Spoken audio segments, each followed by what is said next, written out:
Nous avons appris, pas avec étonnement, que vous suspendiez votre participation à cette élection. Nous en avons pris acte et vu que dans la soirée même, les 9 candidats étaient à belle cote pour conclure sur ce dossier, vous avez pris de l'avance. Merci pour cette suspension.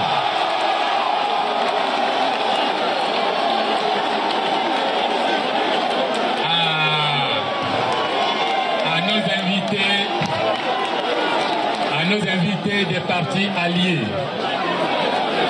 invités des partis alliés, de la CNC, je pense à Henri Niava, Ouattara Nyonzie, Daniel Boni-Claveri qui a pris la parole tout à l'heure, et puis Daniel Aïzi. Merci à vous aussi d'avoir pris l'engagement de soutenir ces candidats, d'avoir pris l'engagement de vous engager, de vous lancer, de vous investir auprès de ces candidats issus de la CNC. J'espère que ce que vous faites va attirer encore plus d'hommes et de femmes politiques de notre pays pour que progressivement nous montrions quel est notre poids, non pas en termes de monde, mais en termes d'intelligentsia et en termes d'animateurs de la vie politique. Merci. Je profite pour remercier la société civile. C'est vrai qu'elle a toujours été, elle est même à la base, au commencement de la mise en place de la CNC, même si aujourd'hui, le principal animateur de la société civile qui est comme fondateur de la CNC, Samba David, est incarcéré simplement parce qu'il a voulu organiser ce type de meeting. Il a voulu organiser de la protestation, ce qui est un droit constitutionnel. Il était au commencement, il est emprisonné, mais au moment où il va en prison, nous recevons le soutien inespéré d'une société civile dont les membres ont été présentés ici tout à l'heure, mais je me permets de les citer de nouveau. La FESACI installée là-bas, la Centrale Dignité installée là, et puis cette coalition de syndicats issus de la fonction publique chargés des questions d'enseignement et d'éducation. Merci d'avoir eu le courage de vous engager à côté de nous. Vous ne le faites pas pour les 5 candidats, vous le faites pour la Côte d'Ivoire, vous le faites pour vos revendications corporatistes, vous le faites parce qu'il y a des problèmes avec vos travailleurs, vous le faites parce que vos adhérents ont besoin d'état de droit, vous le faites parce que la Côte d'Ivoire a besoin de démocratie, sinon il n'y a pas d'emploi, il y a le chômage. Merci à vous d'être là.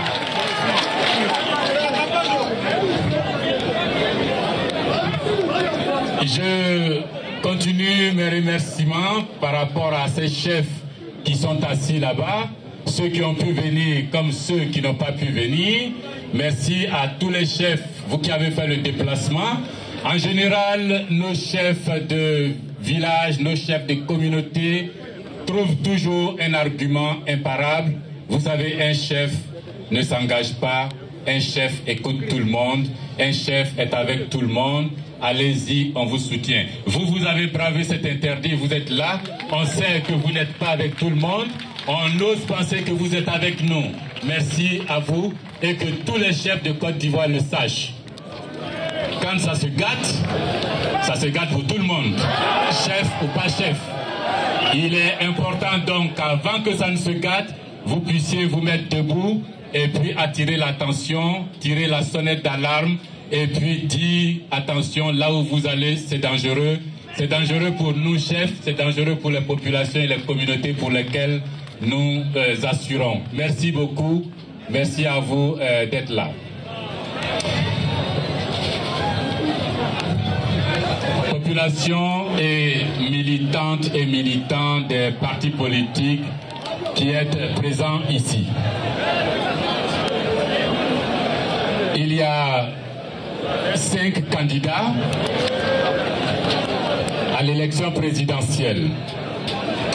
Il y en a 6 qui sont ici au moment où nous parlons, qui ont ce matin refusé d'aller à la présidence de la République de Côte d'Ivoire pour aller signer un code de bonne conduite initié par le NDI, une grosse organisation de la politique américaine qui déjà en 2010 avait initié un code de bonne conduite pour la signature duquel il est arrivé en Côte d'Ivoire Ban Ki-moon. Tous les partis politiques, les candidats sont allés signer. Le résultat, c'est la crise post-électorale.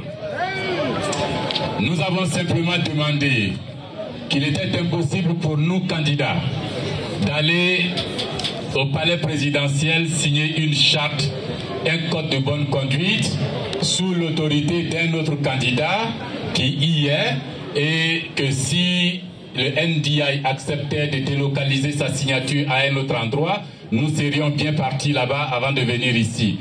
Le NDI a préféré que la signature se fasse au palais présidentiel.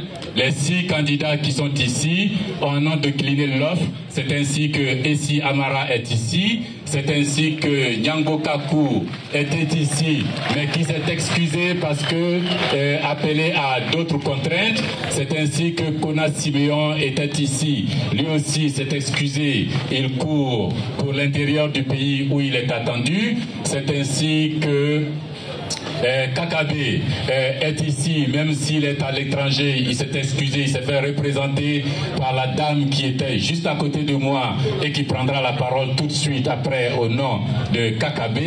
C'est ainsi que Mamadou Koulibaly lui-même est ici. Ça fait 6 candidats ici et puis 4 candidats à la signature de l'achat du code de bonne conduite au palais présidentiel.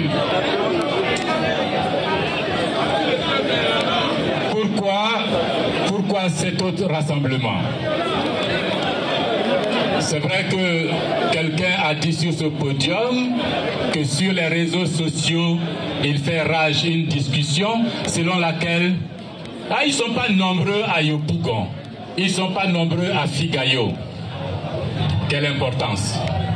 Ce qui compte aujourd'hui ici, ce n'est pas la récolte que nous faisons du peuple qui est là. C'est la graine que nous sémons aujourd'hui et qui va pousser. En sortant d'ici, ne regardez pas si vous étiez 100, 200, 500. Regardez le courage qui va vous animer. Regardez la détermination qui va vous pousser. Regardez la force qui va entrer en vous. Regardez l'audace que vous avez. Écoutez le cœur qui va battre pour que le changement se fasse ici, peu importe. Les grands changements dans le monde ne sont jamais effectués par de larges populations. C'est toujours un petit groupe restreint d'hommes déterminés, d'hommes convaincus, d'hommes qui s'engagent et qui ne reculent devant rien. Regardez toutes les révolutions dans le monde. Si vous attendez d'avoir 23 millions d'Ivoiriens ici pour être convaincus qu'il va y avoir changement, jamais il n'y aura de changement. Jamais. C'est toujours un petit groupe d'hommes. Ne vous faites aucune pudeur. Ne vous faites aucune pudeur. Chacun d'entre vous, le fait de venir ici montre que dans ce pays, il y a des garçons qui peuvent se lever, dire non à Ouattara, et puis le ciel ne leur tombe pas sur la tête. Repartez à la maison avec ça, et si quelqu'un vous dit là-bas, non, on n'est pas parti parce qu'on avait peur. Dites-lui, tenez ma main, je vous transmets l'audace et le courage que je ramène de là-bas. Dites-lui, regardez-moi dans les yeux, je vous transmets la détermination qu'on m'a insufflée là-bas. Dites-lui, marchez avec moi, je vous montrerai la voie par laquelle on passe sans avoir peur. Parce que là où j'étais, on me l'a montré, on me l'a dit, j'ai partagé avec ceux qui étaient. Bravo, félicitations à vous et bon courage. C'est un jour ouvrable aujourd'hui, mercredi. Alors, quand on a fini de dire ça, la campagne va s'ouvrir après-demain. Mon point de vue, c'est que nous ne sommes pas du tout prêts pour aller à ces élections. La Côte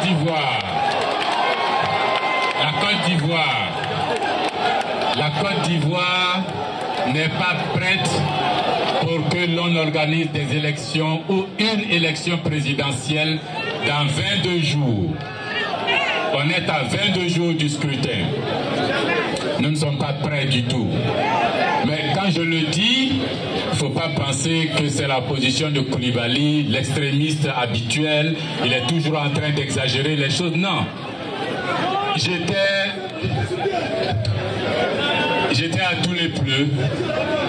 Les populations de tous les pleux m'ont expliqué: est-ce que vous pensez qu'il va y avoir élection? J'ai dit, mais si. Dit non, vraiment, nous on a peur. Parce que les élections là, c'est la bagarre, c'est la mort d'hommes, c'est la violence. Et nous on ne veut pas que cette violence arrive, on a peur. J'arrive à Séguéla. Les vieux de Séguéla et les jeunes me disent: vos élections à venir là, nous on s'empare. On a peur ici. On n'est pas sûr que ces élections vont se dérouler convenablement. Je vais à Boisflé.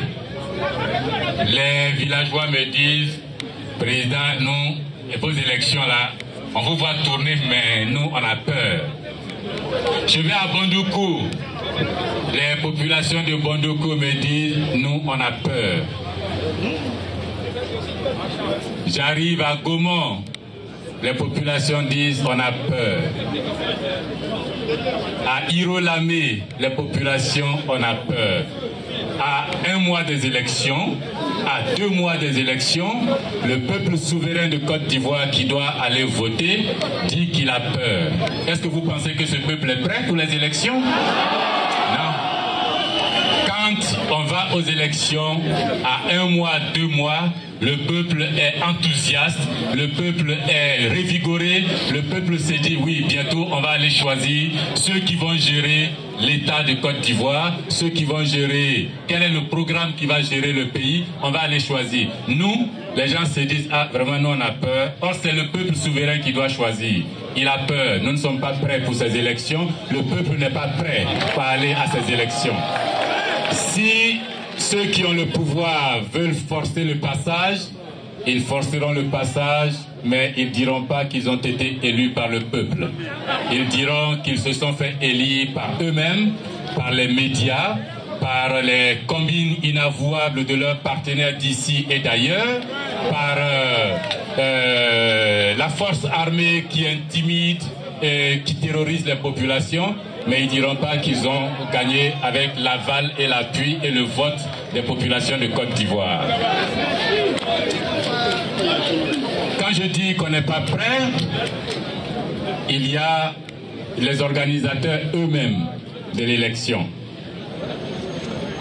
Regardons rapidement depuis les événements les plus récents, aujourd'hui. C'est aujourd'hui que la haute autorité de l'audiovisuel réunit les responsables des candidats pour savoir comment on va organiser les débats quand ils vont s'ouvrir à la radio, à la télévision, qui va aller débattre contre qui, à quel moment. C'est maintenant qu'ils se disent qu'il faut aller faire des tirages au sort pour savoir qui va affronter qui à quel moment. C'est à 2 jours de l'ouverture de la campagne qu'ils se rendent compte que pendant la pré-campagne, il y a eu un seul qui a eu droit à la radio et à la télévision, il y a eu un seul qui a eu accès aux médias de service public, il y a eu un seul qui a parlé et les autres ont disparu. Alors que depuis le 9 septembre, nous sommes aujourd'hui en octobre. Depuis le 9 septembre, le candidat lui-même, Ouattara, a pris un décret dans lequel il dit qu'à partir de ce jour-là, tous les candidats seront traités de façon équitable dans les médias d'État. Ça fait 1 mois. Équitable, ça veut dire quoi? Équitable, dans son sens, ça veut dire je fais pour moi, j'ai fait pour vous aussi, et puis vous êtes d'accord, vous n'êtes pas d'accord, mais comme j'ai fait en votre nom, c'est comme si vous étiez là. Équitable. il a toujours une conception un peu bizarre. Quand vous lui demandez, les Ivoiriens veulent le paradis, il vous dit, dans le paradis, c'est quoi? Logement gratis, soins de santé gratis, manger gratis, pas de boulot, jouissance à outrance. Et quand il réfléchit, dans quel endroit du pays on peut aller et puis manger cadeau, dormir cadeau, se soigner cadeau et puis vivre cadeau. La Maca. Pour lui, c'est la prison. Et donc, il en conclut, ceux qui veulent le paradis, je leur offre la Maca. Ils sont logés, ils ne payent rien. Ils mangent, ils ne payent rien. Ils dorment, ils ne payent rien. On les soigne, ils ne payent rien. C'est pas ça, vous trouvez au paradis? Eh bien, voilà votre paradis. Même chose pour l'équité. Il n'est pas... Enfin, le bulletin unique. Si je remonte encore, avant aujourd'hui, le bulletin unique. Lui-même signe un décret qui dit que sur le bulletin unique, les candidats sont présentés en leur nom et prénom. Moi, mon nom, comme le nom de tous les Ivoiriens, chaque Ivoirien a un nom. Moi, mon nom, c'est Koulibaly.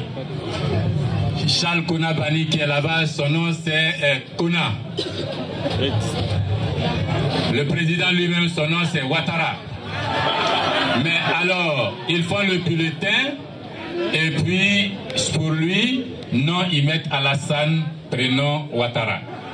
Et puis, ils le mettent en première position, avec une photo plus claire, et puis tous les autres ont des photos floues. On leur dit, mais pourquoi vous faites ça? Ah, ce sont les photos que vous avez envoyées. Mais pourquoi lui, quand vous regardez sur Internet la liste électorale, son nom c'est Ouattara, son prénom c'est Alassane. Pourquoi pour lui, vous avez changé? Ah oui, mais nous, on a pris ce que le Conseil constitutionnel a donné. Mais le Conseil constitutionnel, pourquoi vous avez fait ça? Ah, on a pris ce que la commission électorale a donné. Le chien qui essaie d'attraper sa queue tourne en rond.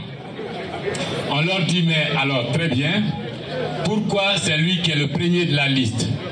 Ah, c'est le Conseil constitutionnel qui a sorti la liste. Le Conseil dit, c'est la commission électorale. La commission électorale dit, c'est l'ordre de dépôt des candidatures. Elle dit, mais alors, donc il était initié. Il savait que le bulletin unique se ferait dans un certain ordre. Donc, dès qu'on a donné l'ordre de départ, il allait déposer sa candidature pour être premier. Mais est-ce qu'il y a une loi qui dit que c'est ça qui compte? Non. Pourquoi vous ne faites pas le tirage au sort? Ah, vous les gens de leaders, là, vous nous fatiguez. Tirage au sort, pourquoi encore? C'est déjà fait, c'est bon comme ça. C'est bon comme ça. On leur dit, mais alors, la loi dit qu'un candidat n'a pas le droit, dans son logo, d'utiliser les 3 couleurs du drapeau ivoirien. Lui, il combine les 3 couleurs. On lui écrit pour dire c'est illégal, c'est pas constitutionnel. Ils disent oui, mais c'est les couleurs combinées des partis du RHDP. Et puis d'ailleurs, le Conseil constitutionnel à vie n'a rien dit. Pourquoi vous parlez? Donc ça devient légal. Et il n'y a que ça, il n'y a que ça, il n'y a que ça, il n'y a que ça. Est-ce que vous pensez qu'eux sont prêts? Ils ne sont pas prêts. Eux-mêmes à la commission électorale, la campagne s'ouvre après demain, les bulletins, les cartes d'électeurs ne sont même pas encore distribuées. La campagne s'ouvre après demain. Les gens qui vont voter, les cartes là, ce n'est pas encore distribué. Et ils disent qu'ils sont prêts. Eux-mêmes à la commission électorale ne sont pas prêts. Nous les candidats, si le peuple n'est pas prêt, si la commission électorale n'est pas prête, nous les candidats, est-ce qu'on est prêts?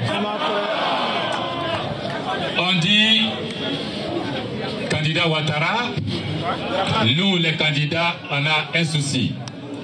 Notre souci, c'est que la liste électorale que vous avez élaborée ne tient pas compte de beaucoup d'Ivoiriens. Vous-même, vous avez dit que vous allez chercher 3 millions et quelques de nouveaux électeurs.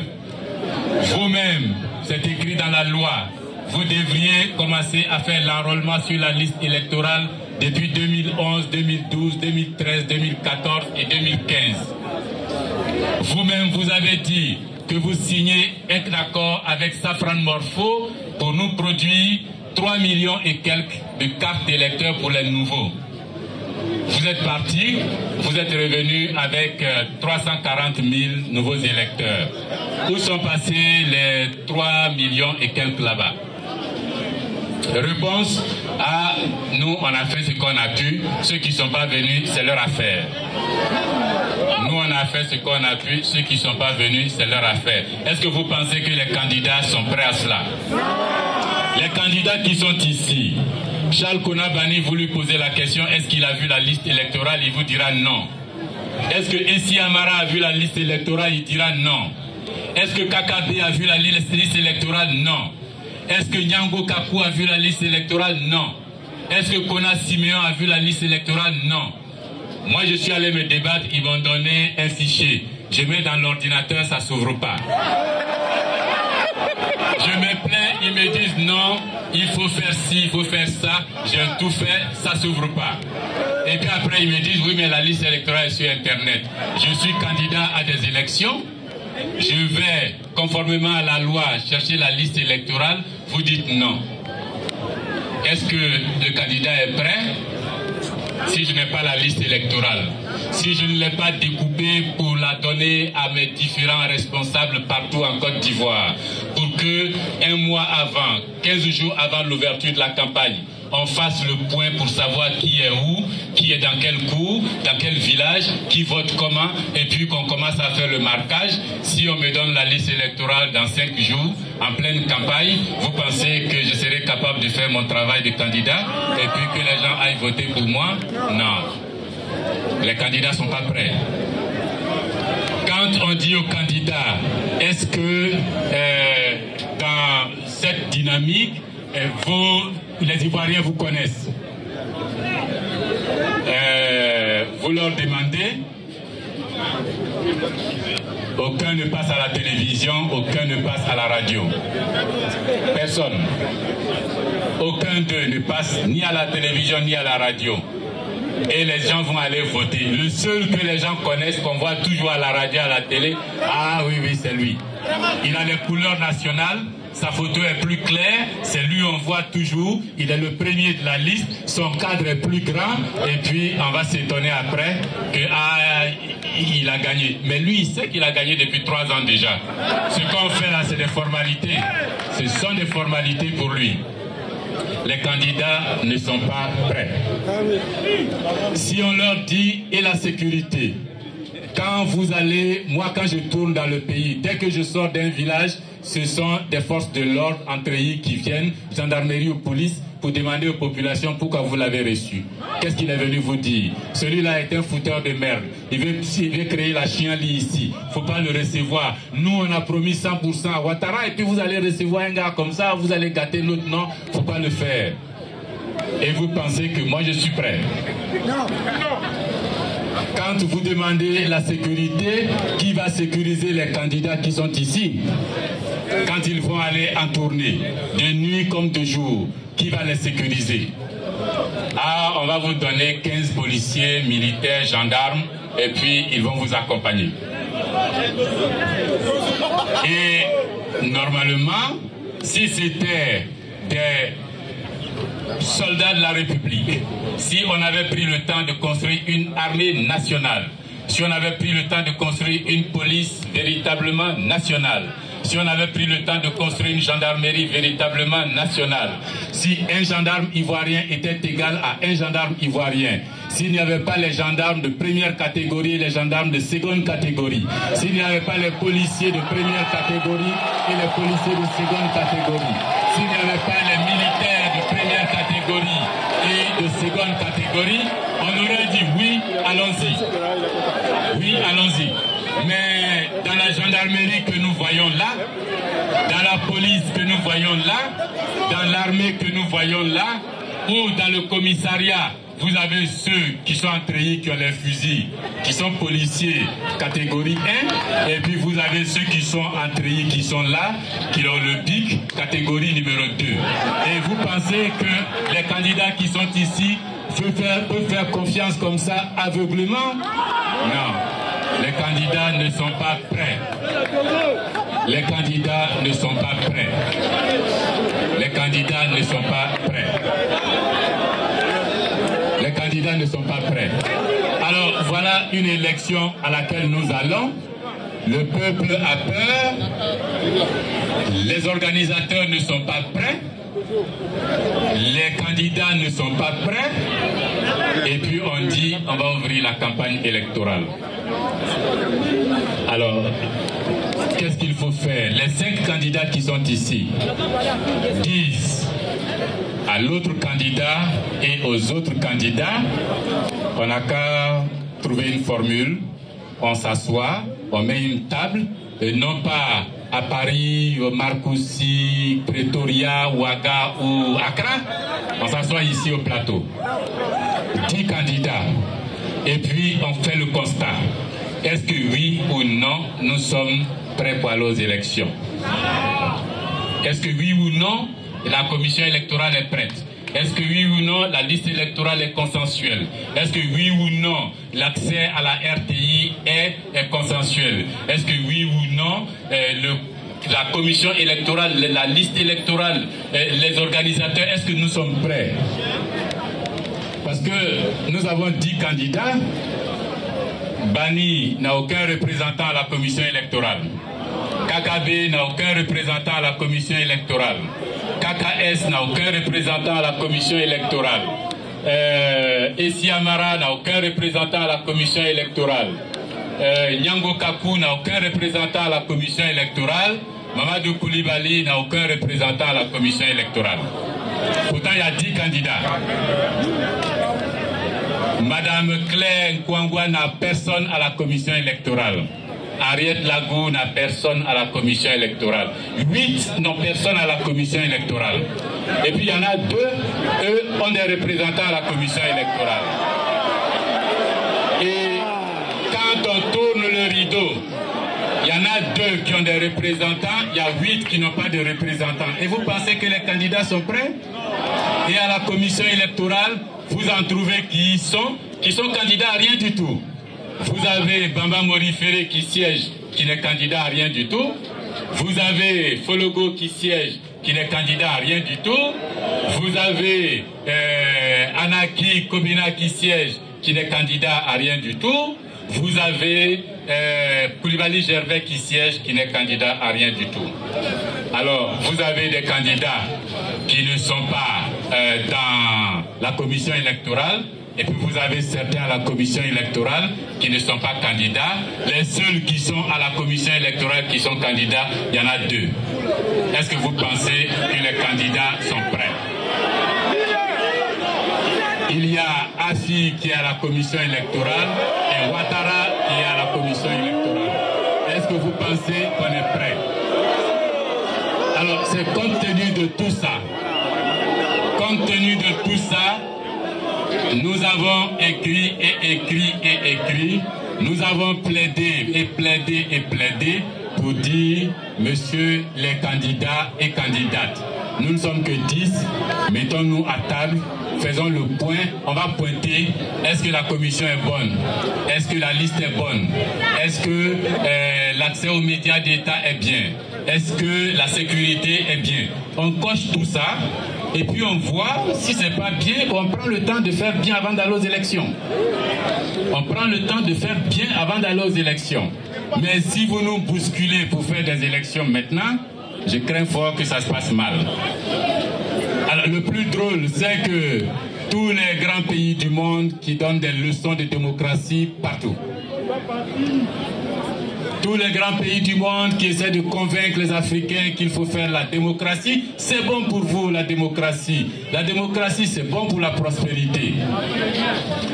Et quand il s'agit d'Alassane Ouattara, oh, vous savez, comme c'est déjà fait, prenez comme ça, laissez comme ça, on va faire comment? Ça fait 4 ans qu'on leur répète ça, et maintenant ils disent il est trop tard, on ne peut pas modifier, il est trop tard, on ne peut rien faire, il est trop tard, on n'a qu'à prendre comme ça. Est-ce que vous pensez que le discours de ces pays peut être encore crédible? Est-ce que vous pensez que les pays qui siègent au Conseil de sécurité des Nations Unies, qui peuvent regarder un régime dictatorial, violer la Constitution, violer la loi, primer les populations, étouffer l'opposition, court-circuiter le processus électoral, et puis ils vont venir nous dire oui, c'est la démocratie. Messieurs et mesdames du Conseil de sécurité des Nations Unies, mesdames et messieurs les pays membres de l'Union européenne, mesdames et messieurs les pays membres de la CEDEAO, mesdames et messieurs les pays membres de l'UEMOA et de l'Union africaine, l'épreuve de la démocratie ivoirienne est relativement rude pour vous. Il y a tellement de choses que vous tolérez pas du tout. À Mugabe, vous les tolérez quand c'est Ouattara. Il y a tellement de choses que vous ne tolérez pas à Ibeka, vous les tolérez quand c'est Ouattara. Il y a des choses que vous n'avez pas tolérées pour Ben Ali, vous les tolérez quand c'est Ouattara. Il y a des choses que vous refusez à Kadhafi, vous les tolérez pour Ouattara. Il y a des choses que vous refusez à tous les tyrans du monde, vous les tolérez pour Ouattara. Alors la question que je vous pose, à vous des Nations Unies, à vous de l'Union européenne, à vous de la CEDEAO, à vous de l'Union africaine, qu'est-ce que Ouattara vous a donné pour faire ça? Qu'est-ce qu'il vous a donné pour que vous fermiez les yeux devant la souffrance de ces jeunes, devant ces jeunes qui croient à la démocratie? Qu'est-ce qu'il vous a donné pour refuser le droit à la liberté à cette population? Qu'est-ce qu'il vous a donné? Qu'est-ce qu'il vous a donné? Pourquoi ce refus? Pourquoi?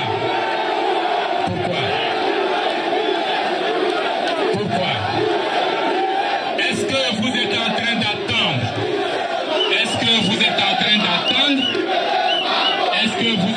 d'attendre que nous nous entretuions d'abord avant de venir dire on n'a pas vu arriver? Est-ce que vous voulez attendre que ces jeunes et ces femmes, ces vieillards et ces enfants aillent se faire tuer d'abord avant de dire on n'a pas vu venir? Vous ne pourrez pas trouver d'argument. Vous ne trouverez aucun argument. Cela fait 4 ans que je vous préviens. Cela fait 4 ans que je vous informe. Cela fait 4 ans que je plaide. Cela fait 4 ans que vous me dites on a vu, mais qu'est-ce qu'on peut faire? On a vu, qu'est-ce qu'on peut faire? On a vu, qu'est-ce qu'on peut faire?